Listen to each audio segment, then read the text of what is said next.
Welcome to the latest edition of Business Spotlight. I am joined today by Richard Jelbert. Richard describes himself as a product innovator in the tech and insurance space. So I'm really looking forward to this conversation, seeing where it goes. Richard, welcome to the call. Hi, Gavin. Good to be here. Richard, off camera, we had a conversation and you threw this line at me, which really grabbed me. And it was, if they build it, they will not come. Would you like to elaborate on that comment? Let's start there. Yeah, of course. I think I've been involved in a number of early stage sort of startup businesses throughout my career, really looking at sort of technology and innovation and seeing how new technologies can be sort of built into new products and services, and how new sectors may emerge. And that part I find particularly straightforward. You come up with an idea, you create a product, and you then build a business. But actually, that's just the start of the journey, of course. So you put that product out into the market, and then you're super excited about it. But then, the hard work starts. You've got to work out how to do a proper marketing job, how to get out there and tell people about the product and why it's important and how it can change their lives, particularly if it's something that's quite new and perhaps they're not familiar with it. It is a new category or a new type of product. So yes, lots of work, and the role of marketing and sales is absolutely critical. So do you feel it's quite often something that in the excitement of building and starting a business, people aren't really focusing enough on the strategy, not focusing enough on how they may map their business going forwards? Yeah, that's a really good question. I think it depends a lot on the founder. So I'm a technical founder, so technology founder. Where you have a technical founder, that's where most of the attention is spent. It's on on the various features and integrations and how it might operate. But of course, when you're creating a business, you have to think about user interaction. You have to think about the business model, how people are going to discover it, and really very quickly work out that that's something that can benefit them in their lives and add value. So yeah.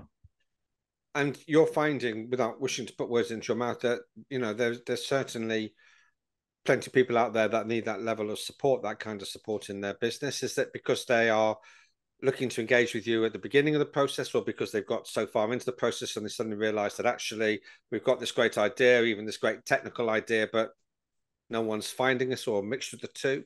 Yeah. Where are your customers coming from? Yeah, I think it depends on the product. So I've built B2B businesses, so selling technology services to other businesses, and also B2C, where you're actually selling to consumers. So the approach would be different in those different markets.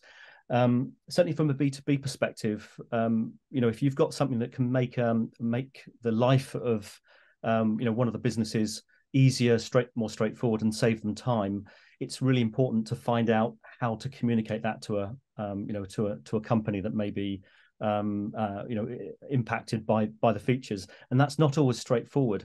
And it's really important when you're creating a business to find someone who understands that particular sector, where those customers hang out, and it might be associations, it might be through certain channels that the business is already purchasing from. So an IT services business, for instance, might be a good channel partner if you have an IT product that's going to go into lots of small businesses.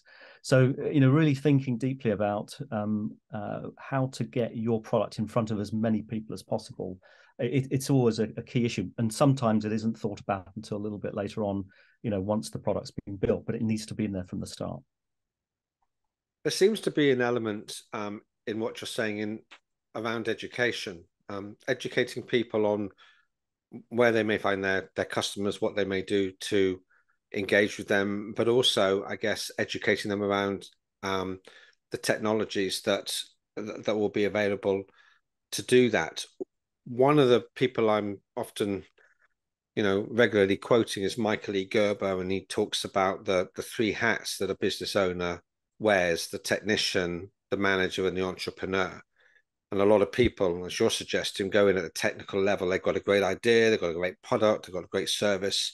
They may be thinking to some extent how they may run the company, but they're not really thinking necessarily about where the company, the business is going to go and the strategy going forwards. And clearly in a fast-moving sort of innovative world of technology, various options are becoming available. Where do you see, where are you most excited about, first of all, where technology may support these young businesses, would you say? Yeah, look, I think a lot's changed over the last sort of couple of decades. Building a business, especially a tech business, sort of 20 years ago, was all about spending your money on database licenses and hardware. And what's so much better about creating businesses today is that you can use businesses like Amazon Web Services for their hosting and for their compute power, and the same for Google as well. So the barriers have been reduced.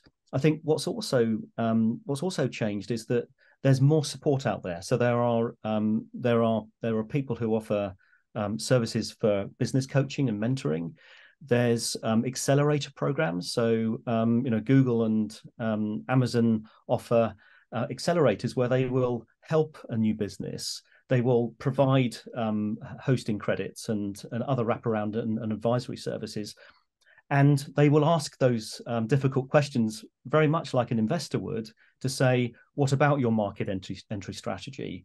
How big is the market? And really get the founder to start thinking about that whole bigger picture before they go and pitch to the investors who will definitely be interested in how much you're going to be able to sell and at what price point and margin. And of course, encouraging the founder to really look to the future, because investors are going to want to come into a business that's got potential to grow, to be scaled up. That's how they're going to realize their investment. The founder, meanwhile, is probably still very much engaged in how they're going to get their business off the ground, how many hours they've got to put into it. So it's interesting to hear that not only are people like you and I around to help them with their thinking, but actually structurally, organizations like Amazon and the banks are also kind of putting that pressure on people and say, look, these opportunities are there.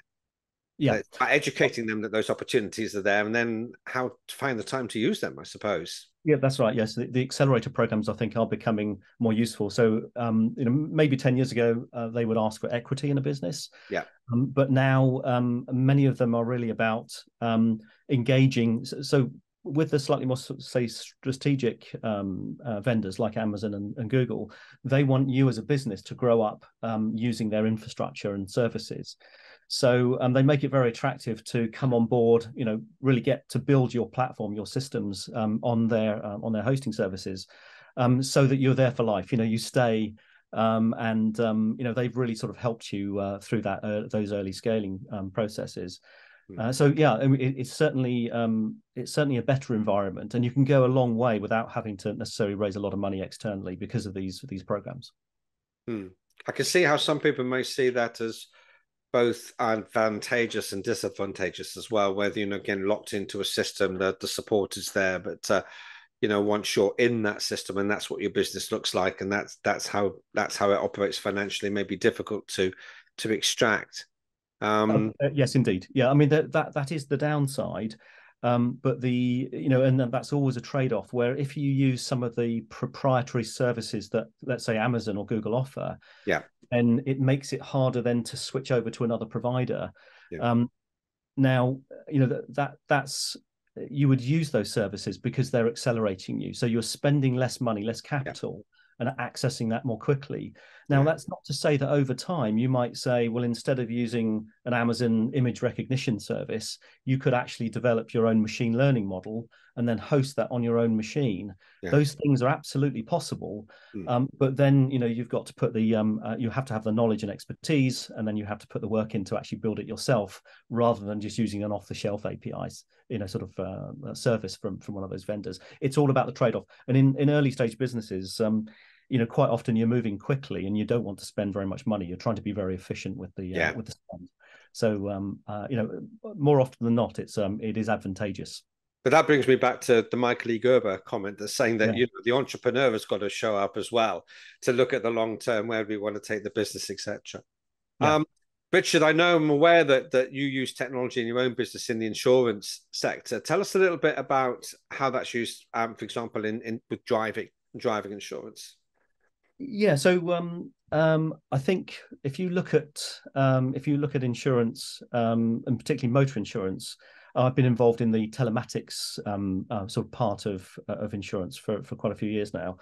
And motor insurance was probably one of the first lines of insurance to go digital. And what I mean by that is that there was a desire to bring in lots of data captured from the policyholder to help inform decisions. And if you put a black box into the car of a young driver, then of course you get lots of data. And that data is speeding information, whether they're harsh braking or harsh accelerating. And then the insurer might want to make some decisions based on that in order to better mitigate the risk. And they might give you one or two warnings if you've been speeding, and try and encourage you to improve. So I've been involved in that space, but really using apps instead of black boxes. Right. And what we've always tried to do, which is a bit different, is that when you have a service running on an app, you have to behave differently. The analogy I use is when you have an app on someone's phone, it's a bit like being invited into their front room. You have to be well behaved and not scream and shout or threaten. So the engagement you have with a customer when you have an app that they interact with is different to, let's say, a traditional, in this case, black box policy, where you might just be threatening to cancel if they drive too quickly. So we've been looking at things like gamification and having leaderboards and sort of, let's say, charts and advice and friendly interactions to try and encourage better behavior. And in this day and age, with the cost of living crisis, the better the drive you are, actually, the less fuel that you use as well. You can get a 15% saving if you drive more smoothly. And also, with the focus on carbon emissions, you're generating less carbon. So rather than being a punitive, punishing experience, we've tried to make that an engaging and a positive experience, and also using the apps and, so being more interactive with the user. That's the approach we've taken. But it's very, very much, bringing data in and then using that to communicate and mitigate. And educate. There's obviously a really strong element of education in this as well, both for the user and the provider. That's right. Yeah, I've worked with advanced drivers and driving instructors to find out what techniques they use, and then what we do is we look at the data and we try and identify drivers that are proactively planning their speed when they approach corners, and it's sort of looking for evidence of engagement and good driving practice rather than just measuring the more harsh and severe events.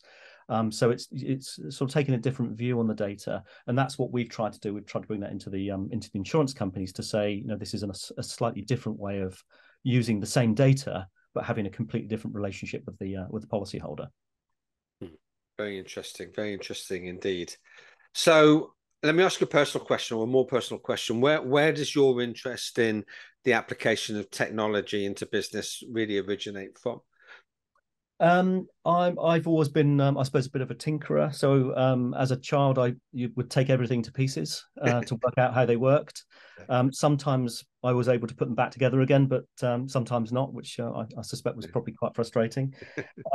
But I've always been interested in how things work, and then what that's sort of led to as a skill set is almost the ability to then think of a product and then imagine how it would work.